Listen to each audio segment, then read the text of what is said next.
Club ও জাতীয় দলের হয়ে প্রায় সবকিছু জয়ী আর্জেন্টাইন স্ট্রাইকার হুলিয়ান আলভারেজকে প্রশ্ন করা হয়, আপনি সুযোগ পেলে কোন ফুটবলারের সাথে খেলতে চান? আলভারেজ উত্তর দেন, নেইমার। এছাড়াও সুযোগ থাকলে নেইমার জুনিয়রকে আর্জেন্টিনার দলে নেয়ার ইচ্ছা প্রকাশ করেন আর্জেন্টাইন এই ফরওয়ার্ড। আর্জেন্টিনার কোচ লিওনেল স্কালোনি নেইমার সম্পর্কে বলেন, নেইমার জুনিয়রকে আটকানো প্রায় অসম্ভব। আমার কাছে লিওনেল মেসির পর দ্বিতীয় বিশ্বসেরা তিনি।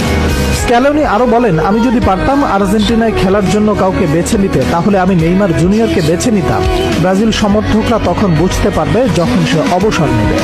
এছাড়াও আর্জেন্টাইন মিডফিল্ডার পারেদেসকে প্রশ্ন করা হয়, কোন প্লেয়ারকে আপনি আর্জেন্টাইন হিসেবে চাইবেন? পারেদেস বলেন, নেইমার। মেসির পর আমার কাছে সবচেয়ে প্রতিভাবান মনে হচ্ছে নেইমার জুনিয়র। ইয়াসিন ট্রফি জয়ী আর্জেন্টাইন গোলকিপার এমি মার্টিনেজকে প্রশ্ন করা হয়, আপনার ফেস করা সবচেয়ে কঠিন প্রতিপক্ষ কে ছিল? মার্টিনেজ উত্তর দেন, নেইমার জুনিয়র। মেসির বডিগার্ড খ্যাত ডিপলকে জিজ্ঞাসা করা হয়, কোন প্লেয়ারকে আটকাতে সব থেকে বেশি হিমশিম খেতে হয়েছে আপনার? ডিপলের উত্তর, নেইমার জুনিয়র। এই তো কিছুদিন আগে জেনারেশনের অন্যতম সেরা গোলকিপার বুফন বলেছিল নেইমার 5টি ব্যালন ডিওর ডিজার্ভ করে। ইংল্যান্ড ও আর্সেনালের ফরওয়ার্ড সাকা বলেছিল স্কিলের দিক থেকে নেইমার সেরা। বার্সার গোল্ডেন বালক লামিন ইয়ামাল বলেছিল, আমি ভবিষ্যতে একদিনের জন্য হলেও নেইমারের সাথে খেলতে চাই। মেসি সেরা হলেও আমার আইডল নেইমার জুনিয়র। চেলসির নতুন প্রত্যাবর্তনের নায়ক